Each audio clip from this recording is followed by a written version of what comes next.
Okay, I want to welcome you all to our latest edition of the New Normal. I'm Brian Morrissey. Today we're continuing our sort of trends series. We had Michelle Lee on from Allure, and she had spoken about what trends are accelerating in the beauty and wellness space. And then we had Jill Manoff on to talk about fashion, and then last week I talked with Jeff Carvalho of High Snobiety to talk about the luxury sector. And so wanted to cap it off with our very own Cale Weissman, who is the editor of Modern Retail. But before I bring in Cale, I've got a commercial. And that is to encourage you to become a member of Digiday Plus. This is the way you get access to all of our content, all of our stories. Otherwise, you'll only get about 3 a month, depending on where you live. You also get exclusive content with exclusive newsletters and analysis by Digiday editors. We have a research panel that we produce original research using. We also have live events or live digital events, not in person, but we will get back to that very soon. And these are plus talks, and they're like how to do your job better. And we do reports and guides, and you get a lot more else. Anyway, please do give it a try if you're not already a member. I promise you it's worth it. And we have a discount if you want. It is TNN. If you use that at checkout, you get 20% off. So please do check it out and support all the great work that our team is doing.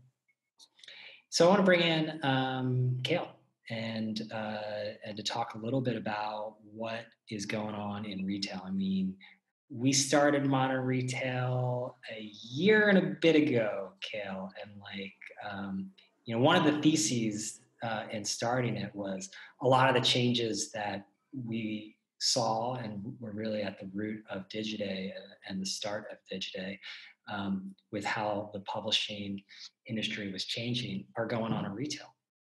So what a time. It's kind of nuts. I joined a year or a little over a year now, and I was like, yeah, things are changing.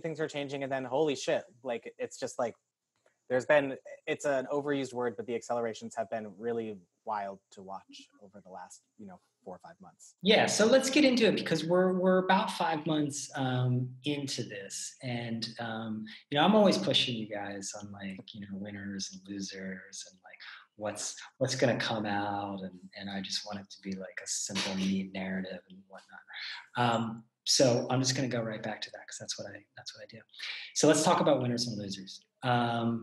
Let's start with, it seems like in all of these things, a winner are the gigantic platforms. Mm-hmm. Am I wrong here? No, you are correct. The platforms are doing quite well. I want us the hottest company that everybody's talking about right now, both because of stock price and because of just where we are, is Shopify. And Shopify has been, we've been on the Shopify beat for a while now. We've been talking about it. And it's not like we were correct, but we were smart to have been doing incremental coverage for so long. And now, as all of these, brands are realizing they need to, they need to figure out their e-commerce programs, Shopify's revenue, Shopify's user numbers, all of that has gone through the roof. Similarly, there's also Facebook. Facebook is making inroads. Wait. Yeah, I know. Yeah, you're going too fast. You're going too fast. Too much coffee. You're drip coffee. Let's talk about Shopify, and then we'll go to the Facebooks and all the other people. Because as you know, I'm mini obsessed with Shopify. I think it's one of the more interesting companies around. So, when I first heard about Shopify, I was like, oh, they do checkout stuff.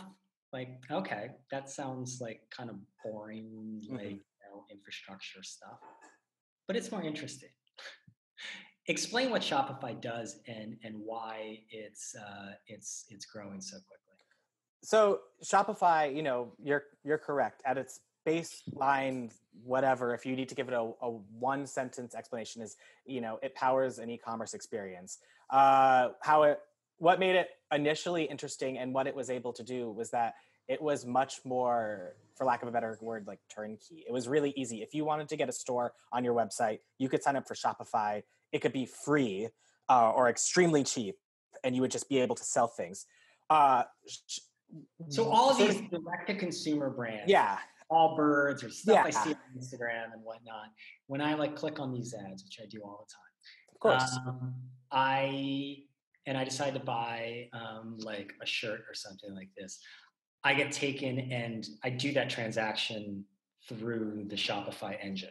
Yes. So there are two really interesting things about Shopify and the way that it's positioned itself. One is that concomitantly with the DTC rise, all of these direct-to-consumer companies that had their own websites that opted to not sell on Amazon, for example, most of them were built on Shopify, I think specifically because it was pretty easy and pretty cheap.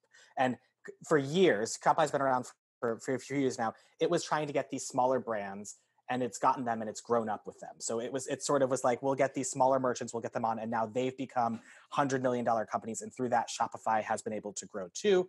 Another really interesting thing about Shopify and the way that it's worked is that it realized, I think early on, I think it tried to build out all of its own sort of internal programs, and then it said, no, let's not do this. We're going to do sort of an Apple version of this, and we're going to have an app store so that people can build out their own little tools, widgets, whatever, and the merchants can buy them if they want or not buy them. And that made this entire ecosystem of people who just were completely all in on Shopify. And what made it even better, or not better, but what made it work at the time is that there's always been e-commerce platforms since as long as people could buy shit online. They made it so that it was very easy to set it up if you wanted. And then you could, add some bells and whistles if you had the right development. But it was much more of a, we'll make this easy. If you want to add something with our app store onto it, it's not going to require this insane amount of legwork from you. And so it was just a very smart move that now that there's all of these brands here that have their websites that sell tens of millions of dollars worth of material, Shopify was able to sort of capitalize on that. And now we get to March and all of these other companies realize like, oh shit, I need to have a marketplace on my website, and Shopify was there. And so it's like, yeah. So it's easy, but I wonder, like, because usually these enabling technologies take a cut, right, of transactions. And oftentimes, like if you're Allbirds and, you're starting and you're like, oh, we're going to sell these shoes and stuff like this. Then you become really big. You're like, I don't want to give away that. yeah, I can just buy some white label thing and save money on this. Explain why Shopify doesn't run into that problem. We've seen this like repeatedly, that people use enabling technology or enabling networks to the point where they get scale and they can fire them. Yeah. I mean, essentially Shopify has made an enterprise product called Shopify Plus, which is trying to answer that question, which is, when you stop being small and become bigger, you need to have better tools at your disposal. You don't want to be paying as much per transaction, and you want to sort of have more control over the entire experience. There's a lot of debate in the e-commerce scene about whether or not Shopify Plus is as good as, say, something as like Magento or whatever, a BigCommerce. They all offer different things, but Shopify, the big project that Shopify has been working on for the last few years, and I think now is becoming an even bigger project, is how can we make it so that we keep these businesses on as they get bigger? And the answer is have an enterprise platform that costs more money up front, but gives them more capabilities. I've talked to a lot of people who have said Shopify Plus isn't great, or that it gets great to a certain point, but then if you're really big and you have a bunch of developers, you might as well use something else where you can like sort of create it yourself and have a lot more control. There's a lot of weird idiosyncrasies in there, but pretty much Shopify's trying to do it. We'll see. Yeah. I would say the next year. That's inevitable, right? I mean, if you're going to get super big, it doesn't make sense to tether yourself to an enabling technology like Shopify, probably. But what I find interesting is it's a true platform in that it is trying to solve several different problems for the people who are building on the platform. Even distribution, I think the story of platforms, and I think this is the advantage of covering it in a few different areas, is ultimately they end up competing with their customers, right? I mean, this is the story of Facebook and Google to some degree, to a lot of degree, actually. Yeah. But Shopify is interesting to me in that it is kind of assiduously trying not to stray into competing with its customers, but at the same time, it needs to solve problems like distribution and discovery for its partners. That's why I'm a big fan of the Shop app.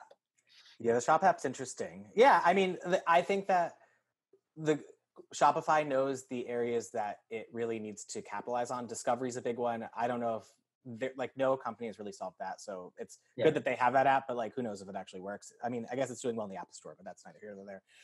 The fulfillment thing is interesting. The fact that they're they have their own warehouses. They're providing services so that they can help these customers fulfill important items. It makes sense. The question is, how good are they at doing that, and are they sort of stringing themselves too thin by not doing important things? And I think that saying that you're launching a fulfillment network is a really great way to have people like me talk about you. And I think that we're not quite sure like how good or how well throughout the country it's working, or whether, if it's going to be able to scale to the certain point that it needs to be able to truly be competitive. But like, it's a smart, I think what Shopify has always been very smart at, and what they're doing now in a, I don't want to say Machiavellian way, but like pretty much they let their partners create whatever they wanted and build it on the platform. So the app ecosystem was sort of like, you'll do this, you can make that, we're not going to make that. And now they are slowly realizing all of the services that are indispensable, and now beginning to offer their own version of it. It's sort of like this is also a story that we've seen play out repeatedly. Yeah, exactly. Facebook, with its apps, it was like, oh, people are doing that. It's like, well, we'll just provide that. And in some ways, I mean, Amazon does the same thing with its, white label goods. Like, it just looks at what's happening, and then so there is this line of competition. But now that we've mentioned Amazon, let's talk. I mean, they're obviously gigantic winner. Yeah, right? They're doing good. I mean, Amazon's interesting because they're That's Cale's analysis. They're doing good. They were positioned perfectly for a pandemic, because people knew already to shop there. They needed their products.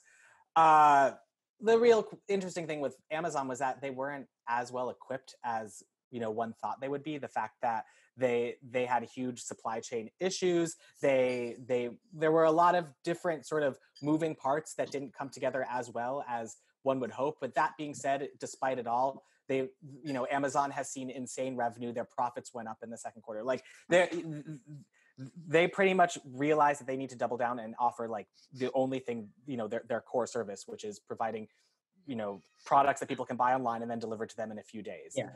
Well, I mean, to give Amazon a break, I mean, you have a little bit of a break. You've seen the chart of e-commerce growth like this, and then like this, and like a lot of that growth is Amazon, right? And so even behemoth like Amazon, that kind of spike is tough to deal with. But the big question to me is like getting back to that chart that of e-commerce growth. Is this a new normal, so to speak? Like, I mean, is this a temporary change in consumer behavior, or is this the jolt that people needed to look? I mean, e-commerce, it's not new, right? But the growth in it has been tremendous over the last 5 years. I mean, that's the big question. Literally, every company and every analyst wants to answer. I would say it's more of a new normal than it wasn't before. I mean, I'm sure that things will go slightly back to normal, but like my mom lives in rural Massachusetts, for example, and she now only orders from Amazon because she realized how great it was. And I think that the fact that Amazon is both, people learned how easy Amazon is, but also Amazon is expanding into new, really interesting places. Like they opened a grocery store today. Like they're doing all of these very smart things that make it so that they're trying to keep people on. And I do believe it's probably going to work. But then there are also other players, and I know we'll get into this, but like the fact that Walmart is trying to vie for Amazon's territory. If you would talk to me a few years ago, I'd say, I don't know. But now it's like actually a really interesting competition that's going on. Yeah. I think that, the acceleration, more people are buying things online. That will likely stick. I feel like what's also happened is that there have been a lot of competitors that have come up with Amazon during these last 5 months that have made it so that the people might not be as sticky specifically to Amazon. And I think that that's sort of an exciting moment in retail, just to see all these different people offer different things so that they can compete better with it. Yeah. So let's stick on Walmart then, because they're another winner. We're talking all winners, and retail's getting decimated. We'll get to the losers. Don't worry, everyone. Stay tuned for the loser segment. Walmart's another winner, right? I mean, like you wouldn't like, they were always sort of a laggard when it came to, competing with Amazon. And like, again, we've seen this before, right? Like when we think about like Google, I remember covering Google for so many years, and you had these companies like Yahoo and stuff like this that were trying to out Google, and it was like awkward and unsuccessful. And Microsoft said, we're going to compete with Google. We're going to compete. And they started these search engine stuff, and it was terrible. It didn't work. Everyone made fun of it and stuff like this. They didn't even know what to call it. Live search, MSN search. And eventually they got to Bing. It was like, that's a terrible name and everything like this. Microsoft actually succeeded, by the way. Bing, nobody thinks about Bing, and Bing, it has more revenue than Twitter, okay? Yeah. Bing worked. Walmart, their e-commerce was sort of looked at as like a loser. And then all of a sudden, the combination of e-commerce with this gigantic store footprint gave rise to my favorite acronym in retail. BOPIS? Yes. Feels like I'm saying something dirty every time I say it, like I'm calling someone a name or something. Yeah. It sounds like a horrible disease. I have BOPIS. Yeah. So, yeah, what you said is correct. Walmart. What does BOPIS stand for those? Buy online, pick up in store. Honestly, when I first read it, I assumed I did not. Yeah, I thought it was something that like people wrote but didn't say, but it's like actually people say it, which is like so depressing. I don't know. Just say buy online, pick up in store. I'm sorry, Cale. But I mean, what's interesting about Walmart is that they seemed like a loser for a really long time, but they've been very quietly, like pretty much they were the hidden giant that nobody realized because they had all these stores, and they had smart people probably in the back saying, you need to better facilitate online fulfillment. We have all of these stores. We don't need to necessarily build out fulfillment centers, but we can use these stores as ways to also fulfill orders. And we, people are going to want to buy their groceries online, not yet, but soon. So we're going to need to invest millions, probably billions of dollars to make it so that when people do want to buy online grocery, we'll be ready for that. And so no one was really paying attention. No one was really paying attention to it. And then, it's for the last few years, it's been growing. And then what happened with the pandemic is everybody realized they needed to buy their stuff online. Yeah. And Walmart was the grocery leader in a way that, like, I think, people who were paying attention knew was going to happen, but it was just because they had spent so much doing it. Yeah. So, they did the infrastructure work. I mean, we've seen this before. Like, I mean, when we talk about accelerations, we really do sort of mean that, like, you had to do the work ahead of time, right? If you didn't like lay out like a subscription infrastructure and strategy, trying to like catch up now is kind of dumb. And there's oh, sorry, keep going. No, we're like a transatlantic phone call. It's fun. I mean, I think the most interesting thing about with Walmart that goes to the entire issue, specifically with grocery, is that e-commerce is really expensive. For Amazon, it's a little bit different because they have big ticket items, they have smaller ticket items. There are a lot of different things, but if your bread and butter is cheap things, it's really, really expensive to facilitate that. And often when you're a business, a grocery business that's going online, it's going to be unprofitable, probably for a really long time. Many people don't even know how to make the economics of grocery e-commerce work very well. And Walmart is like leagues ahead of everybody else because they've put in the investment to make the margins a little bit better for it. And they've also been figuring out, different media sides to it, different ways that they can make people buy bigger ticket items so that it becomes a little bit more profitable. Like, the big question is, once everybody's buying all of their grocery online, will there be a way that the grocery still can remain cheap and the businesses are profitable? And one of the few companies that is presenting an interesting pathway for that is Walmart, but that's because they've been working so long at building out the infrastructure. Yeah, and Walmart also has a history of this, right? They understand what scale means in low margin businesses. They're not scared of low margin. Not when you're at that scale. Yeah. And I think it's what's also, and then we'll move on to the losers because I'm itching to get at the losers. But like, I think what's also interesting about Amazon, about Walmart, is that they took big swings, right? Mm-hmm. And I think, it's easy to say, oh, Jet.com, that was a disaster. And look what they did. What were the DTC brands? They bought like Bonobos. Mm-hmm. They bought bonobos. They bought a ModCloth. Yeah, I think. Yeah. But you know what? Like, you look at like Amazon and like, you look at what Jeff Bezos said about the Fire Phone. Everyone like to like make fun of the Fire Phone and stuff like this. Well, you know, he was like, we're going to have way worse failures, way bigger failures. You got to be able to take the big swings when you're these companies. And I think you're seeing that with Amazon or with Walmart. Why don't you call it Amazon?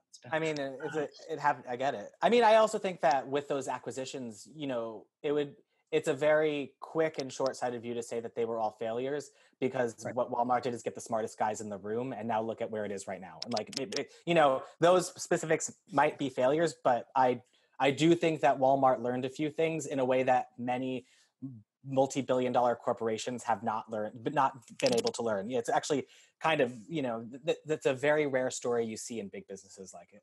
Yeah. All right. So let's talk about some losers. I want to start with department stores. I mean, who goes to them anymore? Right. I mean, they've been closed. And I think when we talk about accelerations, these were over leveraged, bad businesses before the pandemic, right? Yeah. I think that they were set up for failure even without a pandemic. So pretty much they had insane debt loads. They had dwindling foot traffic. Most hadn't, been revitalized. There were a few that were looking okay, but like places like JCPenney were, not looking good, and all of their, inroads to try and get more customers and see more with it weren't going well. And then as soon as all the stores closed and it goes back to e-commerce, which is, the biggest acceleration we're seeing in retail. But like the stores that didn't have a good e-commerce program, or where people didn't think first to go to their websites, are the ones that are completely screwed right now.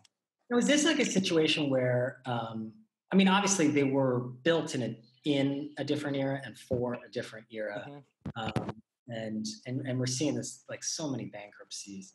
And there's obviously structural difficulties to these businesses, but are they reaping what they sort of sowed by not adopting e-commerce like more wholeheartedly, or is that like a sort of pat answer?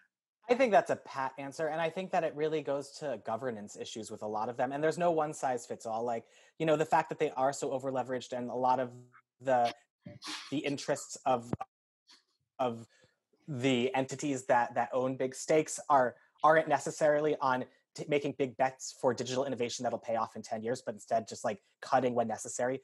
I'm pretty sure that talking bad about private equity firms, are you? I might be. Like the thing about PE that people often overlook, which is that they're still making money even when these companies fail because of all the fees and shit that's going on. And so they're probably not happy that, these companies could cease to exist, but they're still getting money from it. But anyway,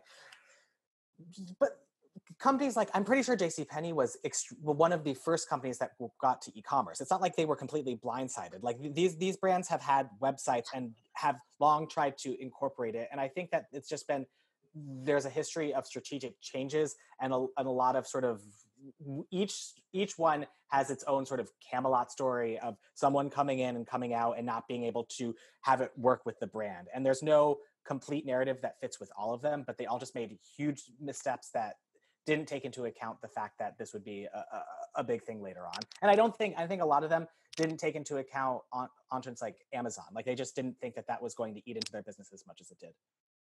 Okay, so let's stick on that with as far as like physical retail. Mm-hmm. Obviously, the real estate industry has gotten decimated to some degree. And you see store closures everywhere. You simply couldn't have stores in many locations for a mm-hmm. long time. What is the sort of state of the in-store and what comes out of this? Does the purpose of the sort of physical retail environment just change completely?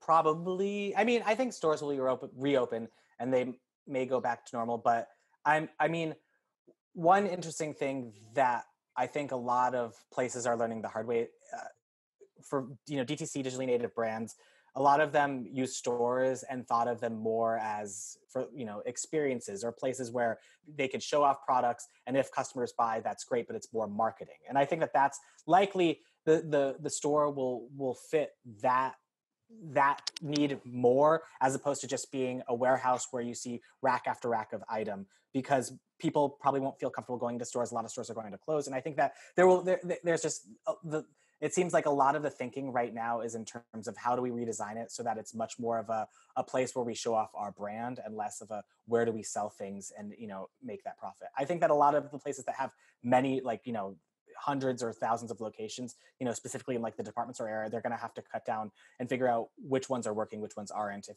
all of them aren't. But yeah, I don't know. It's a big question mark. It's interesting because I'm always looking for parallels to the media industry, right? And if you think about like the role of the magazine, and it has a role. It's just changed quite a bit. I mean, it is a physical manifestation of the brand. It can be used to make the brand like bigger. And yes, there is still a rate base that you got to keep up and stuff like this. And in many ways, a magazine can be almost a liability, I feel like, for a lot of companies, but it still has a role to play. The role has just changed. Then that sort of brings the big problem that a lot of these companies face, is that for a company like JCPenney, the store was the brand. The existence of it was all that it was. People didn't go there to say, I love walking around JCPenney, I feel so comfortable. They went there because they needed 3 Levi's jeans and some shoes that they would have a 40% discount coupon for. And so if you take that out of the equation, pretty much what a lot of these companies face is a crisis of who they are, of what their brand means. And if all they had was that they were a big store in a mall, and no longer people are going to them en masse, people aren't thinking about them the same way. It's an interesting problem, and a lot of these companies probably will have a lot of difficulty, if not fail completely, trying to recreate their brand so that they can, using your metaphor, have their store be a new version of the magazine. Yeah. So let's talk about DTC. I mean, these are the digitally native brands, or as I call them, the stuff I see on Instagram. And so many of these popped up. I think I was talking with the Andy Swim founder at one of our retail events, actually, and I think she was like telling me that there was something like 100 different just swimwear DTC brands. It's like, whoa. And that's for a lot of reasons. Like we saw this again in publishing when the platform tools became so available. And when distribution, thanks to Google and Facebook, became, fairly cheap, then we saw an explosion of brands. And of course, we saw a winnowing. Our DTC, I would guess, is a winner in just coasting on the rise of e-commerce. Is that fair overall? Yeah, I would say that's absolutely fair. I would say it sort of depends on what area you're in, but I've talked with dozens of brands and founders who saw who saw huge increases of demand, specifically because Amazon, if you were a company that sold a non-essential good and Amazon was overloaded, they went specifically to your website. There were dog food brands that saw DTC brands where you can only go to their website and buy them, and they saw a huge rush. A lot of them were well placed for it. And then there's a concomitant sort of advertising part of it, is that as soon as the pandemic hit, customer acquisition costs went down. So pretty much everyone thought the winnowing was going to happen this year. I wrote a story in 2019 that was there's going to be a reckoning. There are too many DTC Just brands. Don't put a year on it, Cale. This is the iron rule of making some sort of call. Just don't put a year on it. Okay. Because then nobody can hold you accountable for That's true. I don't want to ever be held accountable. I didn't say when. But yeah, no, I think that the customer acquisition cost point is really important, because a lot of these brands, when you scratch a little bit below the surface, they're really all marketing, right? I mean, they're using a lot of the supply chains have been jacked up. mostly in China and now in Vietnam and other places. And it's pretty easy to manufacture some of these goods, and they all have some sort of fake story or based on a true story about like how they got founded. But a lot of these things, were born out of business school ideas, and they're really at their heart, marketing companies. And the engine is customer acquisition, and a lot of that has been through, Instagram, right? Yeah, it's Facebook, Instagram, some Google, and that's truly the history of the quote unquote digitally native brand. Is it was cheap for a while, and so you could get in front of people and people would buy it, but then it got more expensive, and it got more expensive. They had to raise more money, and pretty much it was a huge marketing play, and it was probably going to reach ahead right now, and then suddenly a pandemic hit, and many of the biggest advertisers had to pull back, and that meant that customer acquisition costs went down again. And so they sort of were given a new lifeline in a way they hadn't, been given before. But spin this ahead, because the economy is starting to perk back up. Mm-hmm. I'm walking the streets here in Miami, and like I'm seeing signs even here that the economy is starting to perk back up, and this is going to happen. And advertising is going to fuel creating new consumer demand. The costs are going to go up. So, I mean, is this a case where, DTC is in for a mini reckoning, if you will, because, they're sort of coasting a little bit on some artificially low prices, I feel like, because a lot of people left the market. But those prices are going to come back up. I think you are correct about that. And I think the history of business, for as long as businesses exist, has been these sort of, ebbs and flows of like a lot, then there'll be a winnowing and then they'll go back up. I also do think that specifically for a lot of these online businesses is that there were so many people who were unaware that they existed, who now know that they can find them online. And so I think that the audience has opened up in a way never before. Like, if you talk, no one knew what a DTC brand before, and a lot of them were resting on, targeting a very certain type of millennial on Instagram. But now, and that's who is buying luxury toilet paper because, they knew that they could get, a kind of Brooklynite or something like that. And now more people needed toilet paper because they couldn't get it at their grocery store. And so they bought it. And so more people know about it. So I do think that there's different but people are just going to flip back to getting it. Yeah. I don't think the toilet paper companies are going to do well. But my point is that I think that there's a greater audience of people who didn't know that these brands existed. So that might give them a little more runway. But I also do really think that... No, go ahead. I just do think that it's going to... there's probably going to be a reckoning again. It'll probably be different. I also think that, most DTC companies are predicated on, raising venture capital, or they were. This, now a lot of them are realizing that they're much more focused on becoming profitable. And this will be the year where they will learn if their unit economics actually do reach profitability. And I think a lot of them won't. And so they're going to have a crisis of conscience of figuring out, what do I need to do? And so, there's no way all of them can exist. Yes, exactly. There's going to be an inevitable, every single category has a winnowing, a consolidation. People can't keep in mind the swimwear. In Miami, there's a lot of people who need swimwear, but the category isn't big enough to support 115 of these. I think the big question is going to be for each of these categories is which brands have gotten escape velocity. And the escape velocity to me is the Allbirds and stuff, where they've built such a brand and they've gotten over that hump where they can crunch down their CAC, if you will. There's a lot of people that will not get to that escape velocity, or they're not going to be efficient enough to operate as super niche, super lean brands, super lean companies ultimately. Yeah, I think that's definitely part of the calculation. I also think that what also is likely to happen is that the bigger parent companies are now much more open to talking with these brands because they realize that a lot of them didn't have the right infrastructure in place for digital sales. And so we're probably going to see a lot more acquisitions, specifically of companies we may have never heard of, because, and so like, I think that there's probably a certain tier of companies that are like smaller than the ones we know about, but not tiny. And they're probably well positioned enough to not be too expensive for an acquisition, but help these, be part of the portfolio so that a CPG company can say that they have a good DTC business. Look, you see this all the time. I mean, you see it in publishing and stuff. You can have like a marginally profitable business or even like a slightly unprofitable business, but the business is actually pretty good because you're carrying so many infrastructure costs that you would not have in like, as part of a larger company with like a scaled infrastructure, excuse me. And so you can almost back out a lot of those costs and you're just like, wow, this is actually a much better business than it appears. So that'll be interesting to see. We had a couple of questions ahead of time. I want to encourage everyone to submit any questions. This is a big picture question.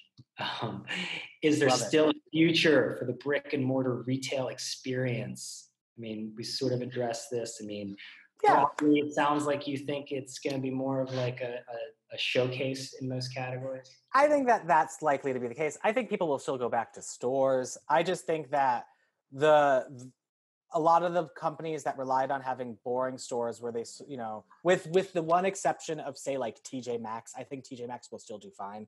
But that's sort of its own niche case, these off-brand. Is that where you treasure hunt? Yeah. Okay. It's like I feel like I'm fascinated with those companies, and I wish I need to do more research, but I think they'll be fine, and they're not going to become an experiential because the experience is hating your life while you're like going through the racks there. Treasure hunt is an experience. You're totally right. I guess maybe that's it, but I do think that there will be a whittling down of stores. I do think that there's a place for them, and they'll just maybe look a little bit different and have more of a marketing appeal than less of a this space needs to sell this amount of, product. Okay. We got another one. I like this one. What role do you see 3D commerce playing in retail's new normal? What's 3D commerce? Well, I mean, I guess if I could rephrase it like a little bit, I mean, are we seeing the emergence of new technology tools that, obviously, the other thing I'm obsessed with is QR codes. Yeah. The most unlikely of comebacks imaginable. QR codes are all of a sudden everywhere, and I like look for them now. I mean, are we seeing like technologies that maybe were left as like whether it's VR, AR, that are getting a second life, if you will, because of the pandemic has forced us to adopt things that maybe we were resistant to before. Yeah, I mean, QR codes is a good example. They're dumb, but they work really well if you want to look at the menu on your phone, or you want to pay without just using your phone, or the ones that are useful are seeing a resurgence. I've seen a bunch of clothing retailers try out AR in a way for like clothing try on, and I haven't done it personally, but in the past it's been a really bad experience and it didn't look like the clothes fit me. And so I feel like a lot of these vendors are making a mad dash to show that they are, that they can do this, but they're not. I don't think they'll be. I think only the ones that work will be successful. But there's an interesting sort of corollary to this, which is there are all these hyped things in front of us, like AR and VR, that were supposed to be big, and people talked about them. And I'm not. I don't know. We'll see. Maybe they'll work. Maybe they won't. But there are a lot of sort of invisible technologies that are seeing a huge acceleration, and that most people probably won't see. And like in the robotics space, fulfillment is being fulfillment centers are using robotics in a way that's really innovative, so that if you're a grocery store, you can build this tiny little offshoot next to it that's mostly run by robots and relies on a very specific type of technology, so that to make it so that you can fulfill grocery orders cheaper. Those kinds of interesting sort of retail technology twists are seeing an acceleration and likely will become much more mainstream because they're making the unit economics cheaper in the end. And so I think it's the invisible ones that are most interesting. But I think that's fascinating, right? Because we always talk about going beneath the surface. Stuff's more interesting, like down below the ocean, the top. Exactly. And everyone wants to focus on Amazon Go and all of this stuff because it's like, oh, this is a store of the future and stuff like this, where a lot of the most interesting action is taking place like in places people don't see. Mm-hmm. And that's the thing. And the big thing with e-commerce is the reason it's so expensive is that warehouses are expensive and it requires human capital. And it's very inefficient. And especially in the grocery context, the idea that you're going to have two different workforces going through the grocery store, picking things up and then filling the bags. And so like there's a mad dash of providers who are trying to automate that as much as possible, which brings on a host of problems too, just regarding, jobs, labor, et cetera. But it's, that is where the real fight is happening. That's where there's going to be real, for like lack of a better word, digital innovation. I mean, Instacart had a sort of reawakening, if you will. I mean, it was looking like a pretty bad business for a while, and then all of a sudden, obviously, it exploded. I wonder about that. It reminds me of Uber a little bit, like Uber was employing all of these drivers, and at the same time was like, we need to have a self-driving lab in Pittsburgh to replace all of you, our partners. Instacart just seems like an in-between step. Like I just don't I mean, maybe it's me, but like, random person telling me that there's no avocados in Publix. I don't think that that's true. And I don't know, what is the sort of future of that kind of, is that where you see like robotics coming in to some degree?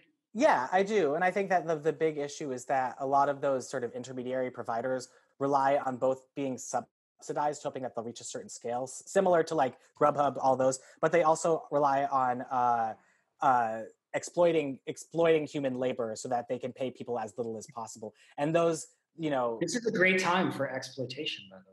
Oh yeah, certainly. But it also Uber has hopefully shown that you can do that for a few years, but they've yet to reach an economy of scale where it actually works. And so the robotics thing is interesting because what a lot of them are doing is instead of offering an intermediary service where they'll add cheap labor to go into your stores, it's about building out a new section of your business that has robots doing what these humans would have done. It creates potentially a more sustainable environment, and it's not about sort of putting a Band-Aid on the situation and hoping that you'll reach enough so that it becomes a working engine. I don't know. I do think that that's where the robots will come into play. Good. Good. I like the robots in the back of the house, not the front of the house. Yeah, same. The final thing is, I want to put you on the spot a little bit because this just sort of came in the transom on our Slack, is Walmart is apparently getting involved with Microsoft in its bid for TikTok. Yeah. WTF? I don't know. I mean, I wish I had a good answer for this, but like pretty much it's if it happens, that'll be interesting. I think what's going on with Walmart is that it's trying to, with it being such a successful company right now, it's trying to further prove out that it is culturally relevant in a way that it hasn't been in the past. And so in that way, perhaps this makes sense. Who knows?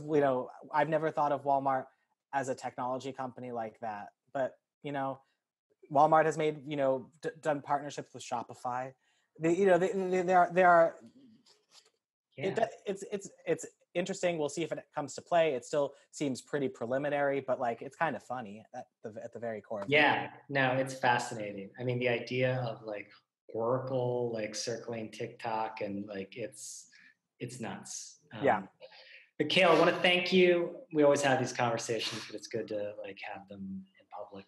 It's been wonderful. Love to be recorded talking about the business. All right. Thank you so much. Appreciate it. Yeah. Thank you all for joining us. We're going to be back next week with a new episode. Pretty excited for this. I mean, we're going to continue like sort of looking ahead at what comes out of this. And I think that there are some fascinating things we didn't actually get to discuss at Cale, but going on with the combination of streaming video and e-commerce. And when you look at what is happening in China. I know you can't always like project things, behaviors in very different markets, like China into Western markets, Europe and the United States. But this combination is happening in a big way in China and many other Asian economies. And Moksha Fitzgibbons, former Complex Media executive, he's now the president of Network, which is a really interesting company that is bringing together. It's kind of like, I think of it as like sort of QVC for the TikTok generation. So do join us. We are going to be talking about that. We're going to be back at Friday at noon. We're skipping next week because it's the holiday, so that's going to be on September 11th. Please do join us. Thank you so much.